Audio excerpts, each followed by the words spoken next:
पूर्व मुख्यमंत्री अशोक गहलोत बुधवार को हावड़ा बीकानेर ट्रेन से बीकानेर पहुंचे। रेलवे स्टेशन पर कांग्रेस कार्यकर्ताओं ने भारी भीड़ उमड़ पड़ी। मीडिया से बातचीत के दौरान गहलोत ने विभिन्न मुद्दों पर सरकार को घेरा। गहलोत ने ऑपरेशन सिंदूर में हुई चूक को लेकर सरकार पर निशाना साधते हुए कहा, सरकार ने यह नहीं बताया कि चूक कहां हुई और जनता इसका जवाब चाहती है, लेकिन सरकार के पास कोई जवाब नहीं है। उन्होंने उपराष्ट्रपति जगदीप धनखड़ के इस्तीफे पर भी सवाल उठाए। गहलोत ने कहा, धनखड़ से इस्तीफा लेने का कारण अब तक अस्पष्ट है। यह साफ नहीं है कि उनसे इस्तीफा दिलवाया गया है या उन्होंने खुद दिया है। उपराष्ट्रपति पद की अपनी गरिमा होती है। पूर्व मुख्यमंत्री ने प्रधानमंत्री और बीजेपी पर निशाना साधते हुए कहा कि देशवासी जानते हैं कि 26 लोगों को मौत के घाट उतारा गया। उन्होंने पूछा, चूक कहां हुई और उसके लिए सजा किसको दी गई? किसी ने भी इस्तीफा नहीं दिया। गृह मंत्री अमित शाह ने भी इस्तीफा नहीं दिया। गहलोत ने कहा कि राहुल और प्रियंका ने जो बात उठाई है उसका कोई जवाब नहीं दिया गया। उन्होंने हाल ही में हुई एक बैठक का जिक्र करते हुए कहा कि इतने लंबे समय बाद बुलाई गई मीटिंग में पुराना इतिहास तोड़ मड़ोड़ कर बताया जा रहा है, जिसका कोई तुक नहीं है। उन्होंने याद दिलाया कि पाकिस्तान के 2 टुकड़े हुए और बांग्लादेश बना, लेकिन यह नहीं बताया गया। उन्होंने आरोप लगाया कि पीएम और दूसरे नेता अक्सर बड़ी गलतियां करते हैं।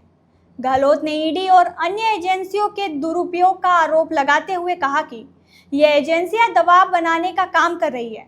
उन्होंने पूछा कि ईडी ने कितने मामले दर्ज किए, जिसका जवाब संसद में भी नहीं दिया गया।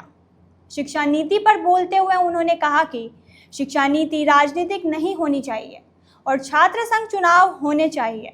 उन्होंने वादा किया कि हमारी सरकार बनते ही छात्र संघ चुनाव करवाएंगे। अंत में गहलोत ने यमुना के पानी को लेकर भी सरकार पर तंज कसा। उन्होंने कहा, मुख्यमंत्री कहते हैं कि यमुना का पानी लाएंगे, लेकिन ऐसा अब तक तो नहीं हुआ। ये जनता जो है, देशवासी चाहते हैं कि 26 लोगों को जो मौत के घाट उतारा था बड़ी मार्मिक तरीके से, उसमें चूक कहाँ हुई?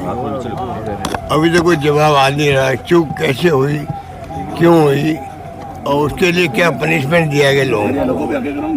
ये भी एक बड़ा मुद्दा होता है। किसी बड़ी घटना होती है तो चूक किससे हुई, किस स्तर पर हुई?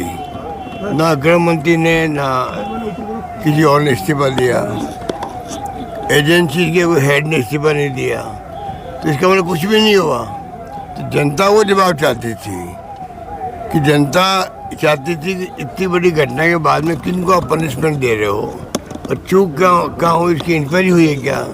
कोई रिपोर्ट नहीं आ रही है और कल जवाब में भी कोई स्पष्ट रूप से कोई बात नहीं आई। तो राहुल जी ने, प्रियंका जी ने, गौरव गोगोई ने, जिसने भी बात उठाई है, अखिलेश यादव ने, किसी का भी जवाब नहीं दिया गया। खाली जो सरकार होती है आंकड़े उसके पास ही होते हैं, फैक्चुअल बोल उनके पास होती है, खाली उद्देश्य इसको बताई गई। तो ये बात तो आप जब ऑपरेशन सिंदूर बंद हुआ था, समाप्त हुआ था, तब जो मांग उठी थी कि आप पार्लियामेंट का सेशन बुलाओ, तो क्या फ़र्क पड़ता, उसको बुला लेते, उस वक्त देशवासियों के सामने बात आती, जवाब सवाल होते, जनता ज़्यादा संतुष्ट होती। इतने लंबे अरसे बाद में आपने ये मीटिंग बुलाई है, लोकसभा बुलाया है, और उसके अंदर आपने अपने अपने भाषण दे दिया खाली, और पुराना इतिहास बता रहे 62 का, 60 का, 71 का, 65 का, तो वो भी तोड़ मरोड़ करके, उस इतिहास को तोड़ के मरोड़ के आप पेश करो जनता के सामने, जिसका कोई तुक नहीं था। उनके जो बड़ी उपलब्धि थी उस पर किसी को गर्व नहीं था। कह रहे पाकिस्तान के 2 टुकड़े हो गए, बांग्लादेश बन गया, अब उसका समझौता होगा, क्या गलती रही? आप ये लीपापोती कर रहे हो, कोई इलाज नहीं इसका। ऐसी फैक्चुअल गलतियाँ तो ये अनेकों बार कर चुके हैं, मोदी जी भी और अन्य नेता भी। ये जो आप गलती बता रहे हो, ऐसी गलती तो कबीर पे भी कर चुके हैं, और कई साहित्यकारों पे कर चुके हैं। तो कोई नई बात नहीं। देश देख रहा है, देश देख रहा है, और तीनों एजेंसी इम्पोर्टेंट है। मैं भी कहता हूँ बिहार के चुनाव को लेकर ईडी, इनकम टैक्स, सीबीआई ये प्रीमियर एजेंसी है देश की, जहाँ पर फाइनेंशियल इरेगुलरिटी होती है, फ्रॉड होते हैं, क्राइम होते हैं, उसके लिए अच्छी एजेंसी है। पर जिस प्रकार से मोदी जी के आने के बाद में दुरुपयोग हुआ है, उसके लिए मैं कहता हूँ पूरे देश के अंदर आतंक मच गया। और 193 केसेस रजिस्टर्ड किए ईडी ने। पार्लियामेंट का जवाब मेरा नहीं है, गवर्नमेंट का जवाब है। सिर्फ 2 केस में इनको सफलता मिली।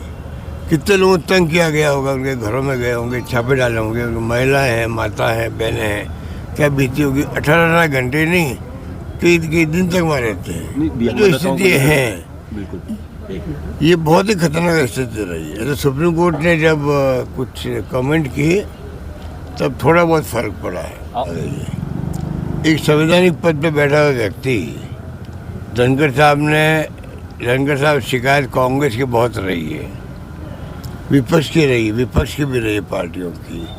परंतु धनखड़ साहब को जिस रूप में मजबूर किया गया, या वो खुद इस्तीफा दिया, उन्होंने इस्तीफा दिलवाया गया, ये तमाम बातें रहस्य बनी हुई है। तो संवैधानिक पदों पे जो बैठते हैं, एक पार्लियामेंट के मेंबर भी कोई इस्तीफा देता है या